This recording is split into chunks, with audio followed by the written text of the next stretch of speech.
إن الحمد لله نحمده ونستعينه ونستغفره ونعوذ بالله من شرور أنفسنا ومن سيئات أعمالنا من يهده الله فلا مضل له ومن يضلل فلا هادي له أشهد أن لا إله إلا الله وحده لا شريك له وأشهد أن محمدا عبده ورسوله قال تعالى بعد أعوذ بالله السميع العليم من الشيطان الرجيم يا أيها الذين آمنوا اتقوا الله حق تقاته ولا تموتن إلا وأنتم مسلمون يا أيها الناس اتقوا ربكم الذي خلقكم من نفس واحدة وخلق منها زوجها وبث منهما رجالا كثيرا ونساء واتقوا الله الذي تساءلون به والأرحام إن الله كان عليكم رقيبا يا أيها الذين آمنوا اتقوا الله وقولوا قولا سديدا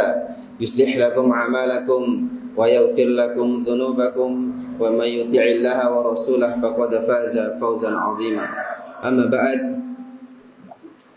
وقال رسول الله صلى الله عليه وعلى آله وسلم فإن أصدق الحديث كتاب الله وخير الهدى هدى محمد صلى الله عليه وعلى آله وسلم شر الأمور محدثاتها وكل محدثة بدعة وكل بدعة ضلالة وكل ضلالة في النار اللهم صل على محمد وعلى آله ومن تبعهم بإحسان إلى يوم الدين.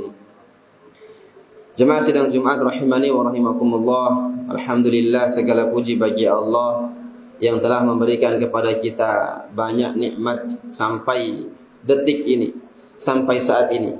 Maka tidak ada perkara yang wajib kita laksanakan pada saat ini dan setiap waktu tentunya, yakni dengan memuji Allah Subhanahu wa taala atas banyaknya nikmat yang diberikan oleh Allah Subhanahu wa taala ini.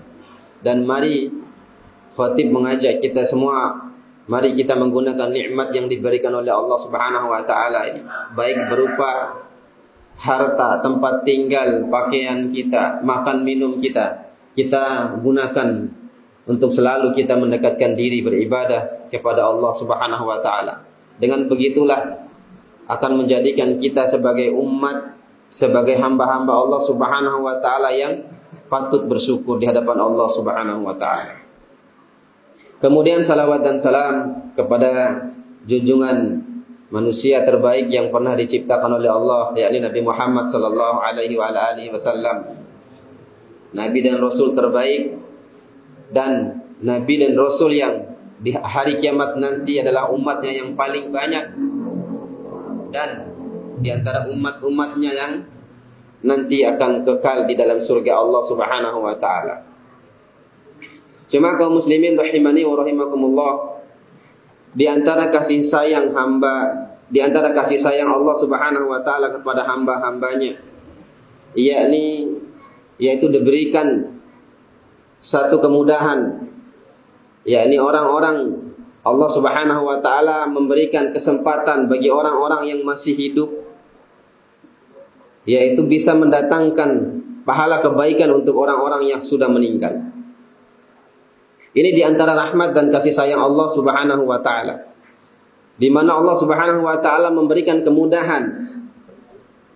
Sebagaimana fitrah manusia kita, selalu orang-orang manusia ini melakukan salah dan dosa, banyak kekurangan. Oleh karena itu setelah meninggalnya, maka orang-orang yang masih hidup bisa mendatangkan manfaat kebaikan untuk orang yang sudah meninggal. Oleh karena itu sampai ada ulama yang mengatakan laulal hayah lahalakal maut. Andai saja tidak ada orang yang masih hidup, maka orang yang meninggal mendahului kita yang masih hidup ini akan binasa semuanya. Disebabkan karena kesalahan dan dosa. Karena kita selalu melampaui batas, baik dalam urusan dunia maupun urusan agama kita. Banyak manusia yang melampaui batas. Oleh karena itu, agama Islam ini membuka, karena agama rahmat. Allah memberi kesempatan bagi orang yang masih hidup untuk mendatangkan kebaikan untuk orang yang sudah meninggal. Di dalam pembahasan fikih, ini namanya ada bab khusus setelah bab jenazah. Di akhir-akhir bab az-janaiz, bab pembahasan tentang jenazah itu disebut dengan ihda'us thawab, mengirim pahala kebaikan untuk orang yang meninggal. Secara akal dan logika kita tidak mungkin kita memberikan pahala kebaikan untuk orang yang sudah meninggal. Tapi ketahuilah kaum muslimin rahimani wa rahimakumullah, jemaah sekalian, telah datang nas-nas dari hadis Nabi sallallahu alaihi wasallam yang sahih.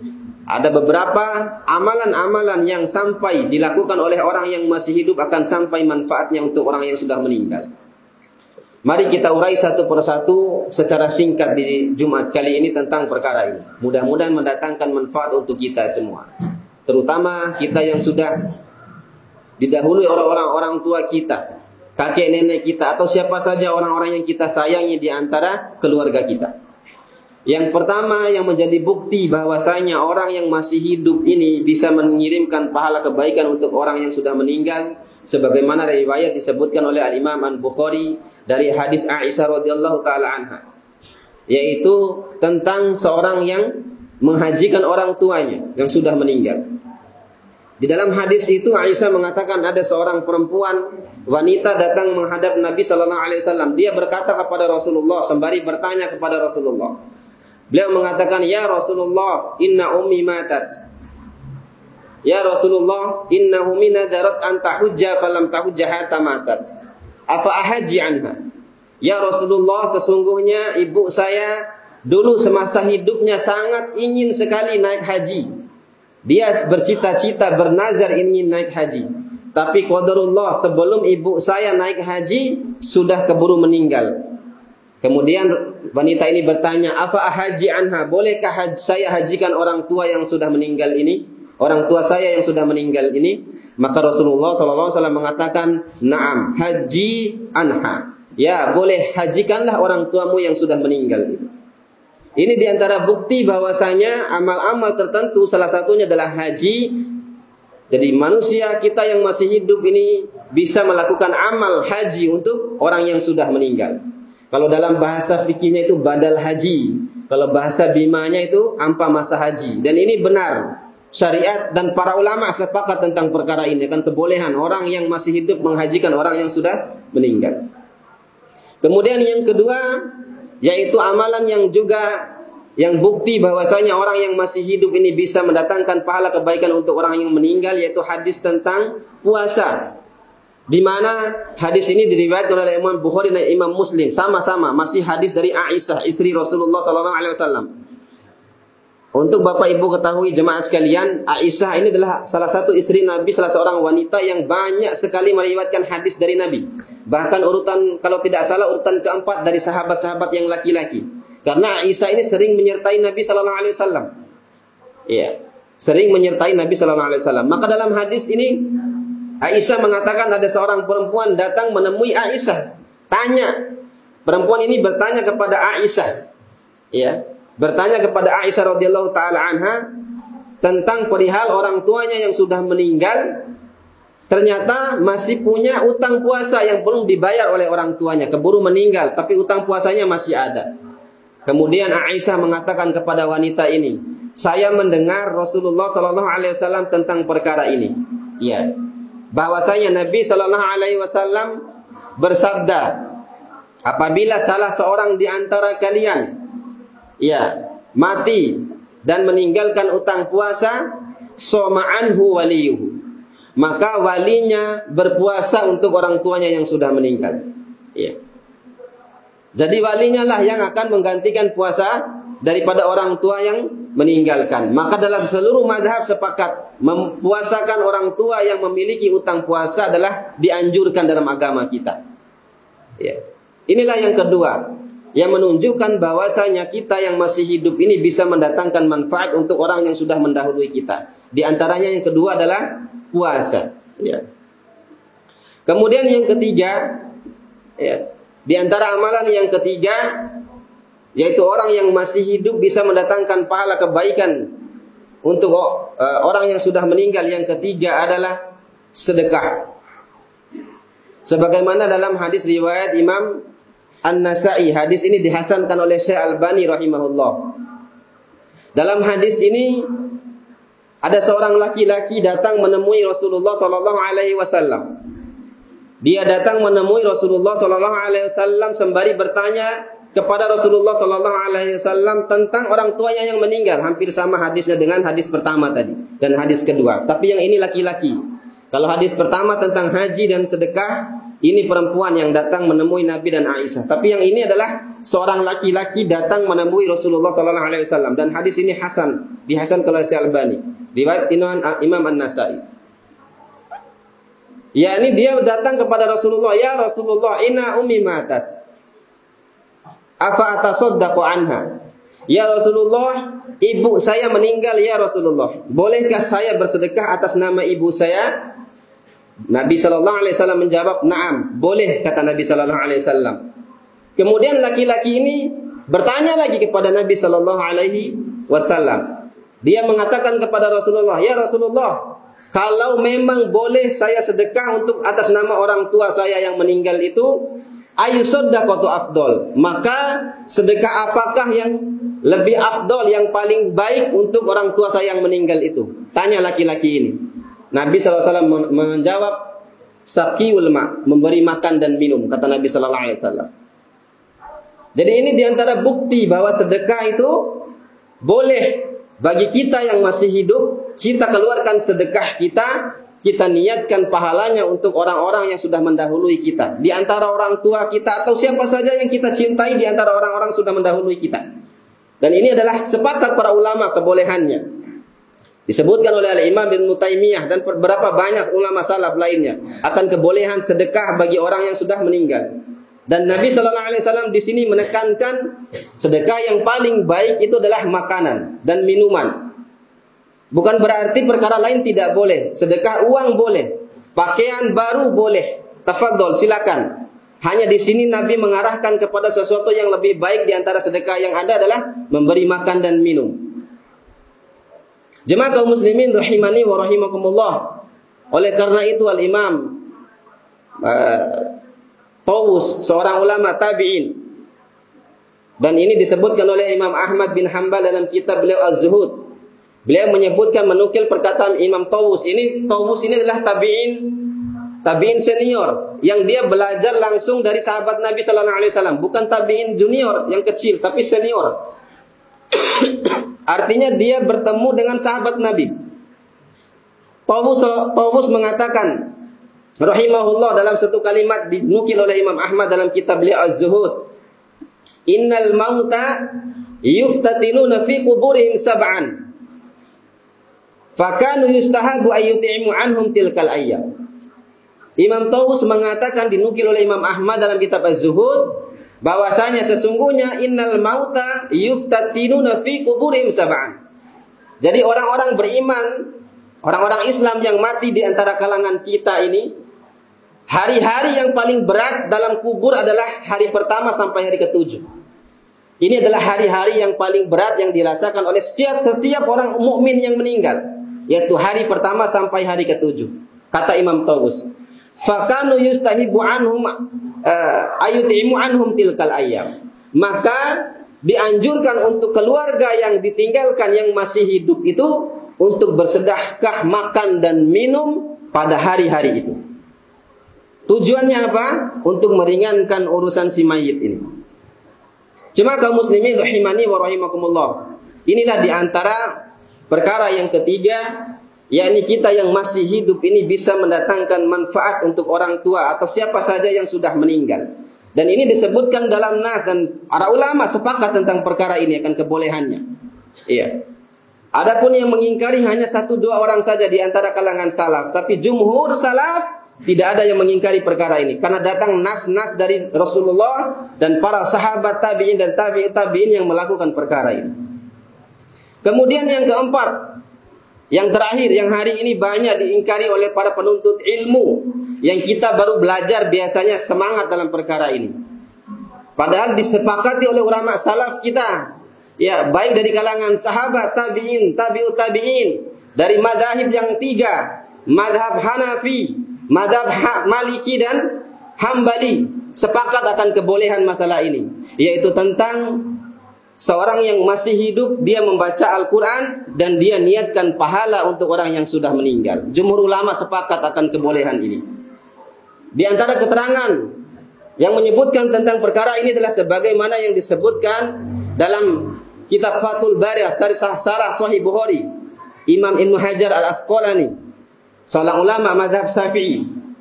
Dalam kitab Fathul Bari Sarah Sahih Bukhari, beliau menyebutkan ada 5 hadis yang berkaitan tentang perkara ini. Saya sebutkan satu hadis saja, yaitu hadis riwayat Imam At-Tabarani, ya, yang dinukil dari Abdullah bin Umar radhiyallahu taala anhu. Abdullah bin Umar ketika sebelum meninggal beliau mewasiatkan kepada keluarga sebagaimana wasiat Nabi kepada dia. Apa wasiat itu? Ya, Abdullah bin Umar mengatakan, "Idza mata ahadukum fala tahbisuhu fa asra'u lahu illa inda qabrih. Falyaqra' inda ra'sihi bi Fatihatil kitab wa inda rijlaihi bi khatimatil Baqarah." Abdullah bin Umar mewasiatkan sebagaimana wasiat Nabi sallallahu alaihi wasallam kepada keluarganya. Kata Abdullah bin Umar kepada keluarganya, kalau salah seorang di antara kalian meninggal, termasuk aku, kata Abdullah bin Umar, kalau aku meninggal, fala tahbisu fa asra'u lahu inda qabri. Maka jangan tahan mayatku. Jadi orang yang sudah meninggal itu tidak boleh ditahan mayatnya. Bersegera urus jenazahnya, segera kuburkan. Karena Nabi SAW mengatakan kalau dia orang yang baik, dia akan bersegera kepada kebaikan.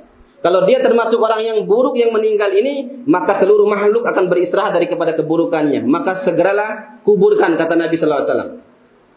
Kemudian Abdullah bin Umar melanjutkan wasiat Nabi SAW dan dia wasiatkan kepada keluarganya sendiri, yaitu Abdullah bin Umar, setelah dikuburkan, falyaqra' inda ra'sihi bi Fatihatil kitab wa inda rijlaihi bi khatimatil Baqarah. Maka setelah selesai dikuburkan, maka bacakan di bagian kepala mayit itu di kuburannya itu surat Al-Fatihah, dan di bagian kaki bi khatimatil Baqarah dengan ayat terakhir surat Al-Baqarah. Lillahi ma fis samawati wa ma fil ardh, dan seterusnya ila akhir ayat. Ayat ini yang disuruh. Jemaah kaum muslimin rahimani wa rahimakumullah. Inilah diantara perkara yang dibolehkan tentang perkara ini, yang sebetulnya kita tidak boleh mengingkari perkara ini. Dan para sepakat ulama dulu, jumhur ulama sepakat, sebagaimana yang disebutkan oleh Imam Ibnu Qudamah. Beliau ini seorang ulama madhab Hambali. Beliau menyebutkan dalam kitab beliau Al-Mughni, beliau nukil daripada imam madhab Hambali, yaitu Imam Ahmad bin Hanbal. Beliau mengatakan, dari dulu, dari zaman sahabat sampai zaman kami ini, dari dulu sampai zaman kami ini, zaman sahabat sampai zaman kami, ya, kata Imam Ibnu Qudamah Al-Maqdisi, yaitu kalau ada salah seorang di antara anggota keluarga yang meninggal, maka keluarganya berkumpul dalam rangka membacakan Al-Quran untuknya, dan tidak ada seorang ulama pun yang mengingkari perbuatan kami, katanya. Allahu Akbar. Inilah diantara perkara yang harus kita perhatikan, jemaah kaum muslimin rahimani wa rahimakumullah. Hanya saja satu madhab yang tidak setuju dalam perkara itu, yaitu madhab Syafi'i. Madhab Syafi'i mengatakan bacaan Al-Quran untuk orang yang meninggal tidak sampai pahalanya, hanya sampai adalah yang sampai kebaikan sampai dikubur saja.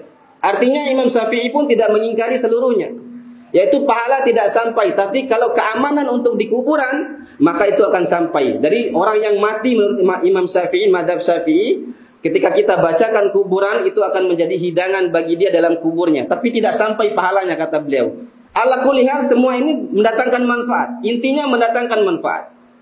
Artinya tidak ada para ulama pun yang mengingkari. Begitu juga Imam Ibnu Taimiyah mengatakan seluruh amalan kita, ya, baik bacaan Al-Quran kita, sedekah kita. Imam Ibnu Taimiyah, madhab Hambali, yang kita mungkin di antara kita sebagian kita mengenal bahwa beliau adalah ulama yang keras. Beliau salah satu yang mengatakan sampai ini semua, baik bacaan Al-Quran, sedekah orang sudah meninggal, sampai semua. Sampai beliau mengatakan kalau tidak ada manfaat kita yang masih hidup ini beramal untuk orang yang meninggal, kata Imam Ibnu Taimiyah, lalu kenapa kita harus sholatkan mayat itu?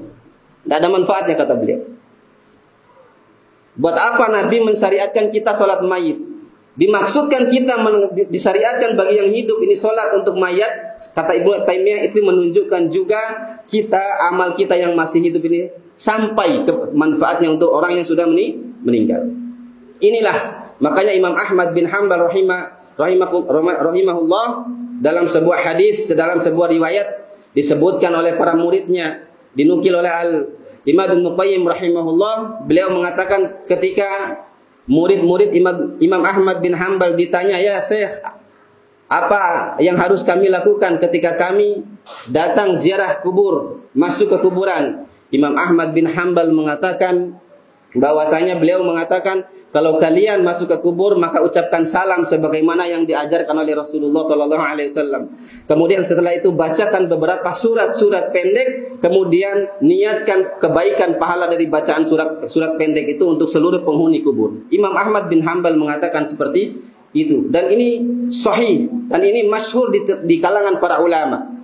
Inilah diantara jemaah kaum muslimin rahimani wa rahimakumullah yang bisa kami sampaikan pada Jumat kali ini tentang kaitan dan dengan pelajaran dalam urusan agama kita. Terutama ini adalah ada pembahasan dalam kitab fikih, yaitu mengirim pahala, ya, mengirim pahala kebaikan bagi orang yang meninggal, atau bahasa fikihnya adalah ihda'us sawab. Mudah-mudahan bermanfaat. Inilah khutbah pertama yang singkat ini. Aqulu qouli hadza astaghfirullah li wa lakum.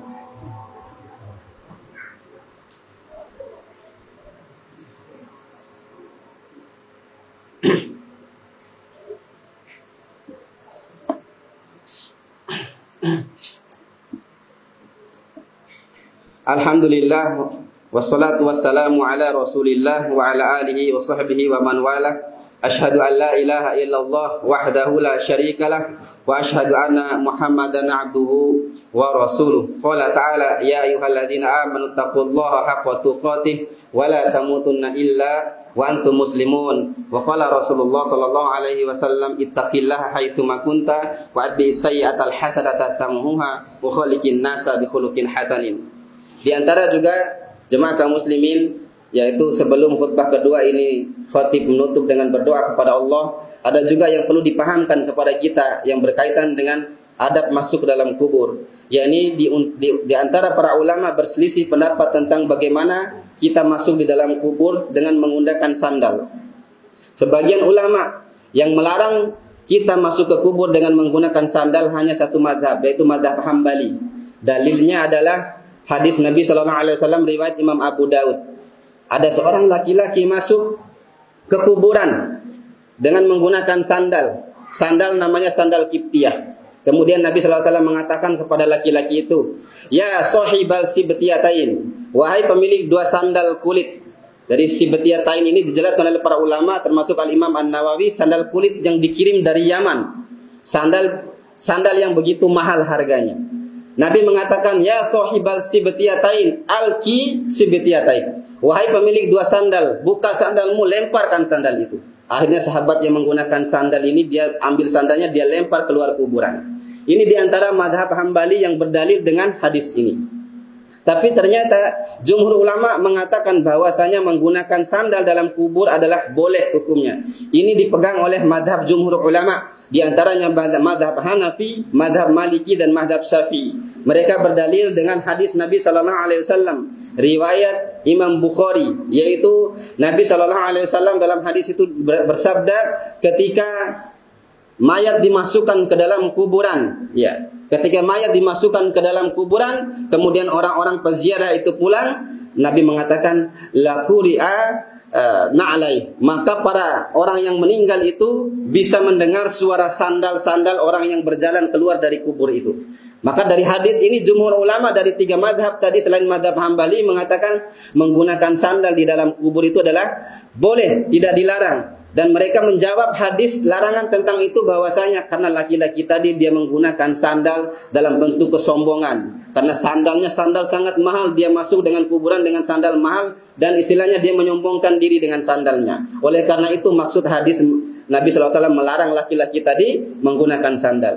Ini diantara ilmu yang bisa kita sampaikan. Maka jangan sampai kita menganggap bodoh orang-orang yang masuk ke kuburan itu dengan menggunakan sandal. Tidak. Orang yang masuk di kuburan dengan menggunakan sandal, justru mereka berpegang dengan madhab jumhur ulama dari tiga madhab. Adapun orang yang masuk tidak menggunakan sandal, dia berpegang dengan satu madhab, yaitu madhab Imam Ahmad bin Hanbal. Mudah-mudahan bermanfaat Kita memohon kepada Allah Subhanahu wa taala untuk ditunjukkan kepada ilmu agama ini, terutama ilmu-ilmu yang bermanfaat untuk diri kita, untuk akhirat kita. Dan mudah-mudahan kita memohon kepada Allah Subhanahu wa taala kita dijauhkan dari fitnah perselisihan pendapat para ulama. Saya ingatkan kepada kita semua, terutama saya pribadi dan kita yang baru belajar agama ini, kalau ada ulama yang berselisih tentang perkara ini dan itu, kita tidak perlu ikut campur. Tidak perlu kita jauh melangkah ke dalam itu. Karena itu urusan para ulama, serahkan kepada ahlinya, bukan kita. Adapun kita taklid saja kepada para ulama. Karena ilmu ini luas. Dan Islam tidak melarang kita taklid kepada para ulama. Bahkan taklid kepada ulama lebih semangat dibandingkan kita mengambil hadis sendiri, mengambil ayat sendiri, menggunakan pemahaman-pemahaman sendiri. Demikian kita memohon kepada Allah Subhanahu wa taala, mudah-mudahan Allah Subhanahu wa taala mengampuni kita semua. Innallaha wa malaikatahu yusholluna 'alan nabi ya ayyuhalladzina amanu shallu 'alaihi wa sallimu taslima. Allahumma ya rabbana lakal hamdu kama yanbaghi li jalali wajhika wa 'azimi sultanik. Allahumma shalli ala Muhammad wa ala ali Muhammad kama shallaita ala Ibrahim wa ala ali Ibrahim innaka Hamidum Majid. Allahumma barik ala Muhammad wa ala ali Muhammad kama barakta ala Ibrahim wa ala ali Ibrahim fil alamin innaka Hamidum Majid. Allahumma ighfiril muslimina wal muslimat wal mu'minina wal mu'minat wa alif baina qulubihim wa aslih dhata bainihim wansurhum ala aduwika wa aduwihim. Allahumma rabbana ighfir lana wa liwalidayna warhamhuma kama rabbayana shaghira. Rabbana hab lana min azwajina wa dhurriyyatina qurrata a'yun waj'alna lil muttaqina imama. Rabbana atina fid dunya hasanah wa fil akhirati hasanah wa qina adzaban nar. Subhana rabbika rabbil izzati amma yasifun wa salamun alal mursalin walhamdulillahi rabbil alamin. Aqimissalam.